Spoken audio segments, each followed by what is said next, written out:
Hello everyone. आज हम लोग some basic concept of chemistry में जो कि 11th का फर्स्ट चैप्टर है, इसमें हम लोग बहुत ही इम्पॉर्टेंट टॉपिक डिस्कस करने जा रहे हैं और ये टॉपिक का नाम है स्टैक्योमेट्री। तो आइए सबसे पहले हम जानते हैं कि स्टैक्योमेट्री को हम कैसे डिफाइन करते हैं। Stoichiometry is the quantitative study of reactants and products in a chemical reaction. तो देखिए, इस स्टैक्योमेट्री के हेल्प से हम लोग कोई भी केमिकल रिएक्शन जब करेंगे तो उस केमिकल रिएक्शंस में हम लोग रिएक्टेंट और प्रोडक्ट के क्वांटिटी को या अमाउंट को कैलकुलेट करेंगे। तो आइए अब हम देखते हैं कि आखिर केमिकल रिएक्शन क्या होता है। तो देखिए, हम लोग ऑलरेडी जानते हैं कि केमिकल रिएक्शंस में 2 या मोर देन 2 स्पीसीज कंबाइन होते हैं और कुछ प्रोडक्ट्स का फॉर्मेशन होता है। यानी जब भी केमिकल रिएक्शन होता है तो बॉन्ड का ब्रेकडाउन होता है और बॉन्ड का फॉर्मेशन होता है। तो देखिए, हम केमिकल रिएक्शंस को डिफाइन कर सकते हैं। It is the process in which 2 और more chemical substances interact with each other where old bond are broken and new bonds are formed. देखिए, कोई भी केमिकल रिएक्शंस होगा तो वहां पे आपको क्या है, वहां पे आपको देखना होगा कि जो भी रिएक्टेंट में बॉन्ड होगा वो टूटेगा और प्रोडक्ट में नया बॉन्ड बनेगा। यानी यहाँ पे दोनों प्रोसेस होता है, बॉन्ड टूटता भी है और बॉन्ड बनता भी है। तो ऐसे हमें जो प्रोसेस होता है उस प्रोसेस को हम लोग केमिकल रिएक्शन बोलते हैं। यानी केमिकल रिएक्शंस जब भी हम लिखते हैं तो आप देख लीजिए, अगर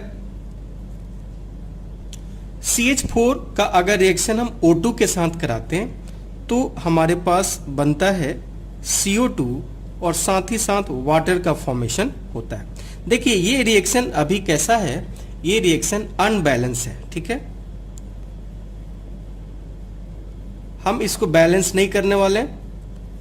ठीक है, हम बस यहां ये चेक करने वाले हैं कि आखिर हम कैसे बोल रहे हैं कि ओल्ड बॉन्ड टूट रहा है और न्यू बॉन्ड का फॉर्मेशन हो रहा है। तो देखिए, अगर आप CH4 का स्ट्रक्चर देखेंगे तो CH4 में जो हाइड्रोजन होता है वो सिंगल बॉन्ड के साथ क्या है, अटैच है कार्बन के साथ। और अगर ऑक्सीजन की बात करते हैं तो ऑक्सीजन यहां डबल बॉन्ड के साथ जुड़ा होता है। अब देखिए, आप यहां पे देख पा रहे हैं कि जब ये CO2 बनेगा तो CO2 का जो स्ट्रक्चर होता है इस तरीके से होता है और वाटर का जब हम लोग स्ट्रक्चर देखेंगे तो वाटर का स्ट्रक्चर ऐसे हो रहा है।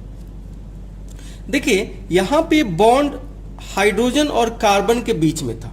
ठीक है, जबकि इधर जो बॉन्ड बन गया हाइड्रोजन और ऑक्सीजन के बीच में बन गया। इसका क्या मतलब हुआ, इसका मतलब ये हुआ कि सभी बॉन्ड क्या हुए होंगे, टूटे होंगे।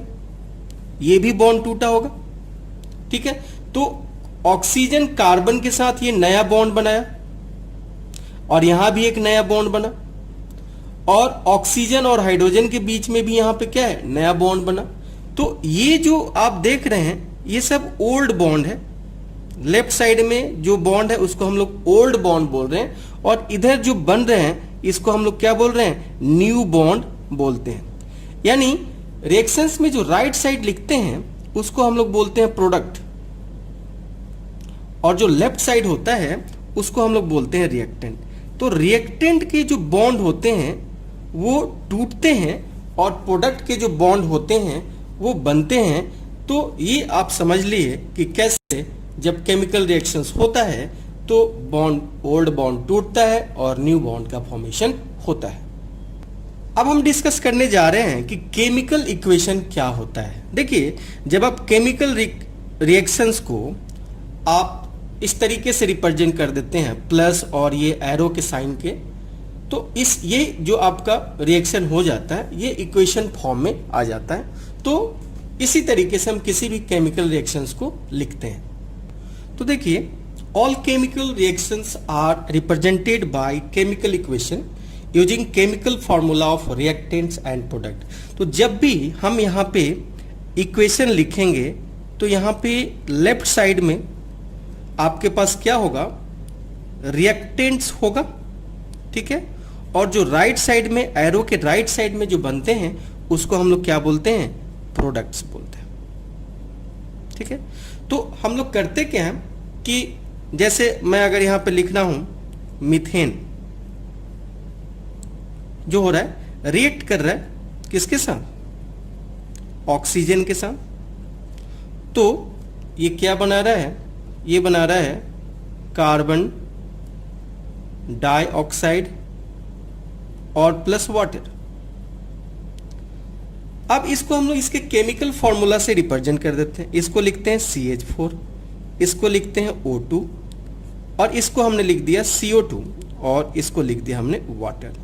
तो हम लोग जब इस तरीके से किसी भी केमिकल रिएक्शंस को रिप्रेजेंट करने लगते हैं तो ये जो कंडीशंस है, ये जो रिप्रेजेंटेशन है, इसी को हम लोग क्या बोलते हैं, केमिकल इक्वेशन बोलते हैं। यानी केमिकल इक्वेशन से आपको ये पता चल जाता है कि कौन इसमें रिएक्टेंट है और कौन इसमें क्या है, प्रोडक्ट है, ठीक है। अभी देखिए ये इक्वेशन बैलेंस नहीं है, लेकिन अगर हम इस इक्वेशन को बैलेंस कर देते हैं तो बैलेंस इक्वेशन से हमें बहुत सारा इंफॉर्मेशन मिलता है और वहां से हमें ये पता चल जाता है कि किसका कितना क्वांटिटी ले रहे हैं, तो किसका कितना क्वांटिटी आपका बन रहा है। तो हम लोग उसको भी देखेंगे कि किसी भी रिएक्शंस को हम लोग बैलेंस कैसे करते हैं। बैलेंस करने के लिए हमें क्या करना होता है कि लेफ्ट साइड का टोटल एटम राइट साइड के टोटल एटम के इक्वल होना चाहिए, यानी कार्बन जितना लेफ्ट साइड में होना चाहिए उतना ही राइट साइड में होना चाहिए, ऑक्सीजन जितना लेफ्ट साइड में होना चाहिए उतना ही राइट साइड में होना चाहिए, और हाइड्रोजन जितना लेफ्ट साइड में होना चाहिए उतना ही राइट साइड में होना चाहिए। यानी यहाँ पे principle of conservation of atom की हम लोग बात करते हैं कि जितना लेफ्ट साइड में होता है उतना ही राइट साइड में होता है। साथ ही साथ हमको चार्ज को भी बैलेंस करना होता है, जितना चार्ज लेफ्ट साइड में होगा उतना ही चार्ज राइट साइड में भी होगा। हम लोग इसको रिडॉक्स रिएक्शन में अच्छे से बैलेंस करके समझेंगे। नाउ हम देखने जा रहे हैं attributes of a balance chemical equation. Balance chemical equation से हम क्या क्या पता लगा सकते हैं, इसके बारे में हम लोग डिस्कस करेंगे। तो सबसे पहले हम डिस्कस कर रहे हैं, तो देखिए सबसे पहले हम देखते हैं कि आपको केमिकल इक्वेशन को देख के पता चल जाता है कि लेफ्ट साइड और राइट साइड के जो टोटल एटम्स है या प्रत्येक एलिमेंट के जो एटम्स हैं वो बैलेंस हैं, उनका नंबर जितना लेफ्ट साइड में होगा उतना ही राइट साइड में होगा। इसी को हम बोलते हैं प्रिंसिपल ऑफ एटम कंजर्वेशन, ठीक है। जैसे हम एग्जाम्पल के लिए लेते हैं, जैसे हमने क्या किया कि यहाँ पे हाइड्रोजन लिया। अब देखिए हाइड्रोजन जो होता है ये गैसियस स्टेट में एग्जिस्ट करता है और ये भी क्या होता है, गैसियस स्टेट में एग्जिस्ट करता है और ये लिक्विड स्टेट में एग्जिस्ट करता है। तो अब देखिए हमने हाइड्रोजन को जब ऑक्सीजन के साथ रिएक्ट कराया तो वाटर मिला। अब देखिए हमको देखना है कि क्या ये रिएक्शन बैलेंस है क्या। तो देखिए दो हाइड्रोजन यहाँ पे है और दो हाइड्रोजन यहाँ पे, लेकिन यहाँ पे ऑक्सीजन 1 है और यहाँ पे ऑक्सीजन कितना है, 2 है। तो अब हमको करना क्या है कि हमको यहाँ पे 2 अगर लगा देते हैं तो ऑक्सीजन तो हमारा बैलेंस हो गया, लेकिन हाइड्रोजन हमारा 4 हो गया, तो यहाँ पे हमने 2 लगा दिया। अब ये हमारा बैलेंस इक्वेशन हो गया। तो देखिए अगर आप देखेंगे तो 4 हाइड्रोजन एटम इधर है और आपके पास 2 ऑक्सीजन एटम यहाँ पे है। यहाँ पे देखिए 4 ऑक्सीजन एटम हाइड्रोजन एटम इधर है और 2 ऑक्सीजन एटम इधर है। तो इस तरीके से जितना लेफ्ट साइड में इच एलिमेंट का एटम होगा उतना ही राइट साइड में होगा, या आप दोनों को सम कर लीजिए तो जितना टोटल लेफ्ट साइड में एटम होना चाहिए उतना ही राइट साइड में होना चाहिए। यानी एटम यहाँ कंजर्व है, ठीक है। इसी को हम लोग बोलते हैं principle of atom conservation. Second जो है कि जब भी हम लोग कोई भी बैलेंस इक्वेशन की बात करेंगे तो उसमें हम लोग चार्ज को भी देखना है, क्योंकि चार्ज कंजर्व होता है। जितना लेफ्ट साइड में चार्ज होना चाहिए उतना ही राइट साइड में भी चार्ज होना चाहिए। जैसे देखिए हमारे पास सोडियम है और सोडियम सॉलिड होता है, ठीक है। ये किसी सॉल्यूशन में इलेक्ट्रॉन डोनेट किया और डोनेट करके ये प्लस बना लिया और ये एक्वस हो गया। अब देखिए अगर आप नंबर ऑफ एटम्स की बात करते हैं तो नंबर ऑफ एटम्स यहाँ पे बैलेंस्ड है, तो क्या हम इसको बैलेंस इक्वेशन बोलेंगे? नहीं। बैलेंस इक्वेशन होने के लिए नंबर ऑफ एटम के साथ साथ चार्ज बोथ साइड में क्या होना चाहिए? इक्वल होना चाहिए। तो देखिए इस पे चार्ज कितना है? 0 है, और इस पे चार्ज कितना है? +1 है। तो देखिए यहां चार्ज बैलेंस नहीं है, तो इसलिए यहां पे हमको चार्ज को बैलेंस करना है। तो हम क्या कर सकते हैं, इसको 0 करने के लिए यहां पे 1 इलेक्ट्रॉन को क्या कर दें? ऐड कर दें। तो अब हम हमारा ये रिएक्शंस क्या हो गया? बैलेंस हो गया।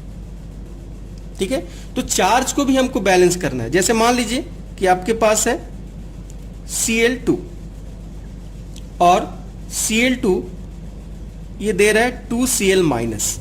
ठीक है, अब यहां पे देखिए इधर 2 क्लोरीन का आयन है और यहां भी 2 क्लोरीन एटम है। तो एटम तो हमारा बैलेंस है, लेकिन यहां देखिए यहां पे 2 नेगेटिव चार्ज है जबकि यहां पे 0 चार्ज है। तो अब हमको करना क्या है, हमें भी इधर 2 इलेक्ट्रॉन ऐड करना होगा ताकि दोनों तरफ हमारा चार्ज क्या हो जाए? बैलेंस हो जाए। तो इस तरीके से हम लोग इसको पढ़ेंगे, जब रिडॉक्स रिएक्शन करेंगे तो वहां पे इसके बारे में हम लोग डिटेल्स में देखेंगे। देखिए जब भी हम केमिकल इक्वेशन लिखते हैं तो वहां पे रिएक्टेंट्स और प्रोडक्ट के स्टेट को हम लोग ब्रैकेट में लिखते हैं। जैसे देखिए यहाँ पे हमने बोला था कि H2 और O2 जब आप लिख रहे हो तो H2O बन रहा है, तो यहाँ हमने H2 के स्टेट को दिखाया है ब्रैकेट में, जिसको हमने बोला गैस। यहाँ भी हमने गैस बोला और यहाँ पे यहाँ लिक्विड बोला। उसी तरह यहाँ भी हमने देखा सॉलिड दिखाया और यहाँ पे एक्वस बताया। यहाँ पे भी अगर आप देखिएगा तो ये गैस होगा और ये क्या होगा? एक्वस होगा। आयंस एक्वस में एग्जिस्ट करते हैं, इसलिए हम लोग इसको एक्वस बोलते हैं। तो इस तरीके से हम लोग state of reactants and products को भी इक्वेशंस में ब्रैकेट के अंदर लिखते हैं। अब देखिए जब भी हम केमिकल रिएक्शन लिखते हैं तो जो भी केमिकल स्पीसीज को आप लिखते हैं वो सारे केमिकल स्पीसीज जो स्टैंडर्ड स्टेट में होने चाहिए, यानी नॉर्मल कंडीशन में वो जिस तरीके से एग्जिस्ट करते हैं वैसे ही होना चाहिए। जैसे सोडियम को हमने एटॉमिक फॉर्म में लिख दिया, लेकिन हाइड्रोजन को आप एटॉमिक फॉर्म में नहीं लिख सकते क्योंकि ये एटॉमिक फॉर्म में एग्जिस्ट नहीं करता है। तो इसी तरीके से हमें सबको स्टैंडर्ड फॉर्म में लिखना होता है। अब देखिए जब भी हम कोई भी केमिकल रिएक्शन बैलेंस करते हैं तो ये जो नंबर लिखते हैं ना उसके लेफ्ट साइड में, इसको हम लोग बोलते हैं स्टाइकोमेट्रिक कोएफिशिएंट। ठीक है, तो ये जो कोएफिशिएंट होता है इनका रिलेटिव नंबर बताता है कि इनका रिलेटिव नंबर इस इक्वेशन में क्या है। तो वही हमने बोला कि the coefficient give the relative molar ratio of each reagent. जितने भी रिएजेंट है, अब यहाँ पे हम लोग इनका रेशियो लिखेंगे तो लिखेंगे 2:1। ठीक है, यानी 2 parts hydrogen molecule 1 part oxygen molecule के साथ रिएक्ट करके 2 आपको मॉलिक्यूल या 2 मोल या ग्राम में अगर लिखना चाहे तो ग्राम में ये 2 मॉलिक्यूल या 2 मोल H2O का प्रोडक्शन करते हैं। तो ये सारा इंफॉर्मेशन हमको बैलेंस केमिकल इक्वेशन से मिल जाता है। आइए हम नेक्स्ट जो टॉपिक है उसको डिस्कस कर रहे हैं और ये टॉपिक है हमारा टाइप्स ऑफ केमिकल इक्वेशन। देखिए अगर आप केमिकल इक्वेशन की बात करें तो केमिकल इक्वेशन 2 टाइप्स के होते हैं। एक को हम लोग मॉलिक्यूलर इक्वेशन बोलते हैं और एक को हम लोग आयनिक इक्वेशन बोलते हैं। अब देखिए मॉलिक्यूलर इक्वेशन क्या होता है। मॉलिक्यूलर इक्वेशन में जो भी आपके रिएजेंट होंगे वो मॉलिक्यूल्स के फॉर्म में होंगे, जबकि आयनिक इक्वेशन में जो भी आप रिएजेंट लीजिएगा वो आयंस के फॉर्म्स में होंगे। एग्जांपल देखते हैं हम लोग।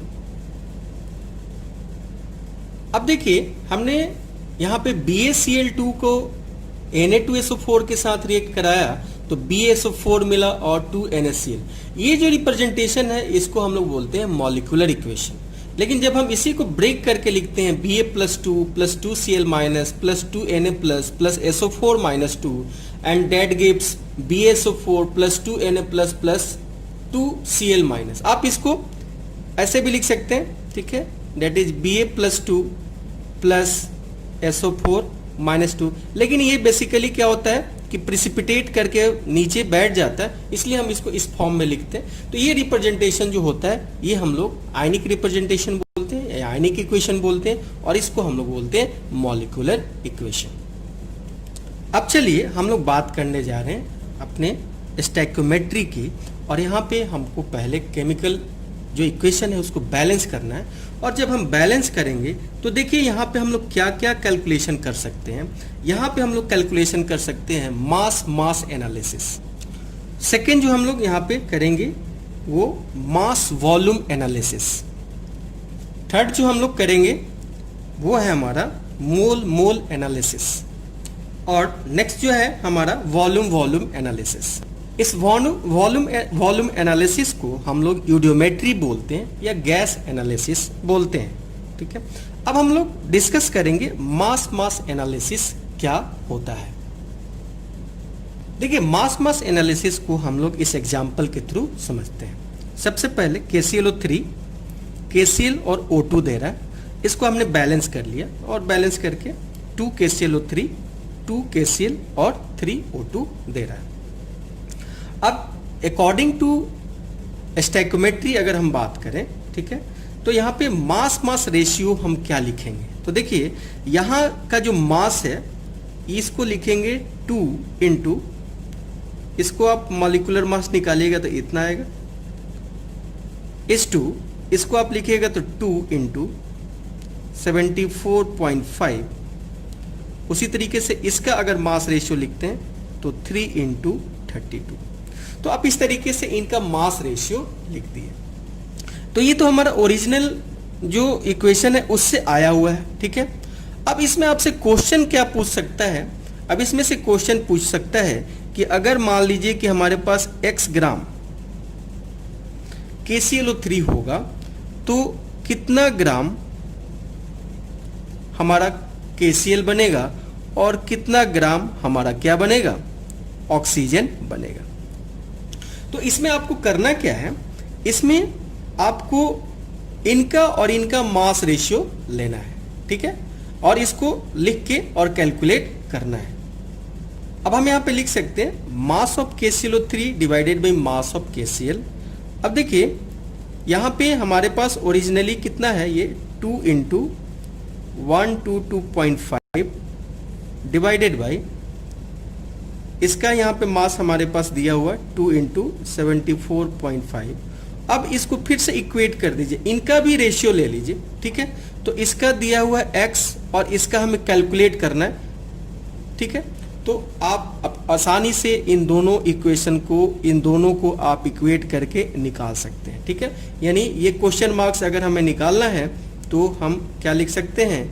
x into 2 into 74.5 divided by, ये नीचे की तरफ आएगा 2 इंटू 122.5, और जो ये कैलकुलेट करके आएगा वो हमारा KCl का फॉर्मेशन होगा।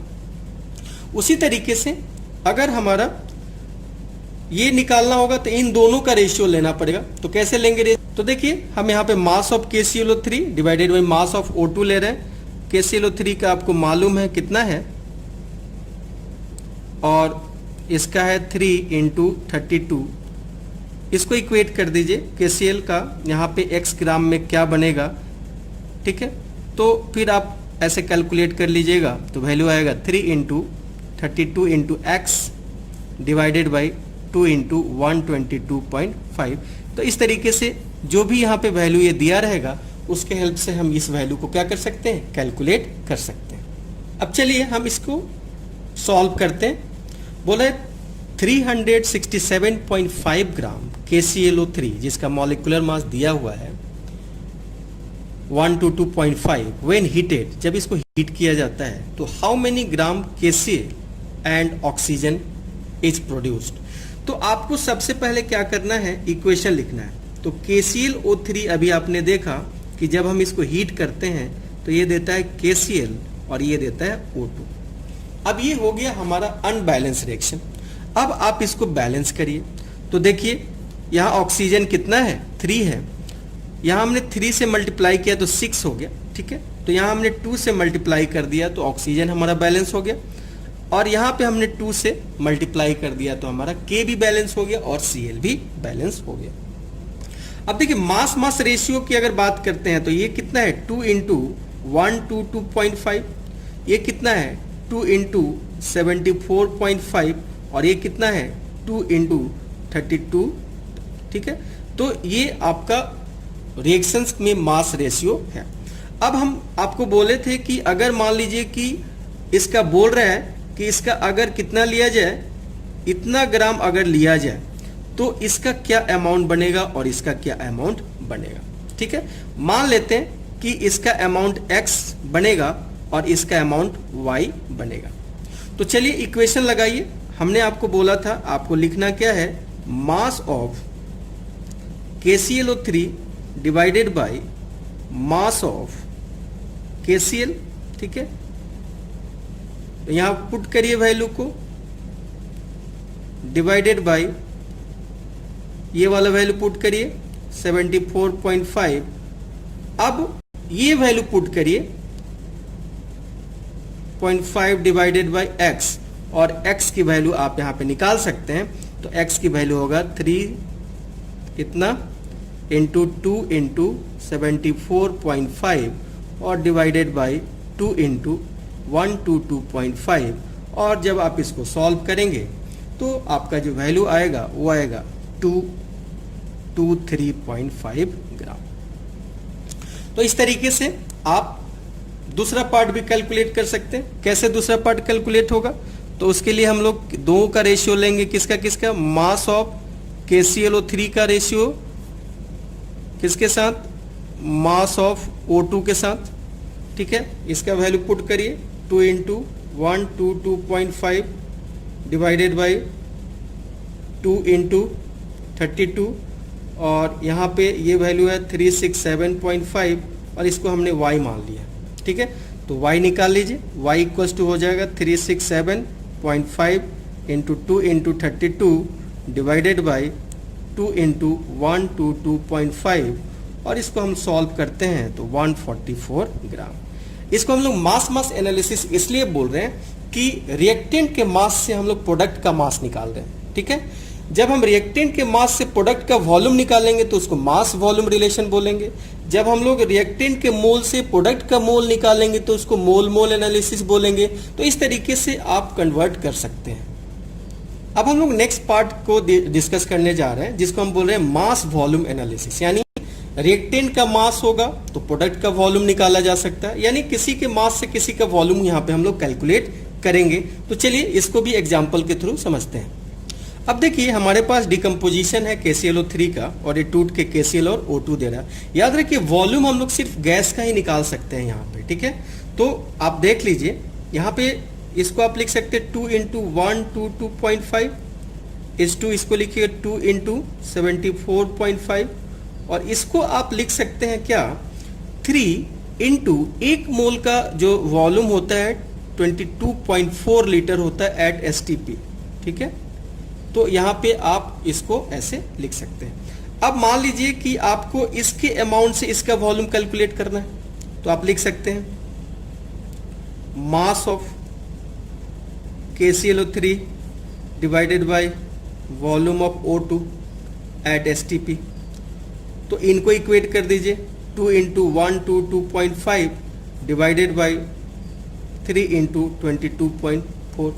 अगर आप इसके मास से इसको निकालना चाहते हैं तो भी आप लिख सकते हैं। ठीक है, तो आपको अब जो भी क्वेश्चंस दिया रहेगा उसमें आप इस तरीके से कैलकुलेट कर सकते हैं। तो चलिए एक क्वेश्चंस कैलकुलेट करके देखते हैं। अब देखिए इसी क्वेश्चन को हम लोग वॉल्यूम के टर्म में कैलकुलेट करते हैं। ठीक है, अब हम ये सेम अमाउंट ले रहे हैं, लेकिन अब हम पता करेंगे कितना वॉल्यूम ऑफ ऑक्सीजन रिलीज होगा, तो इसी को हम यहाँ पे कैलकुलेट करके देखते हैं। तो देखिए अगर हम इसकी वैल्यू को पुट करें तो इसका वैल्यू दिया 367.5 और डिवाइडेड बाय इसको हम लोग x लीटर ले लेते हैं।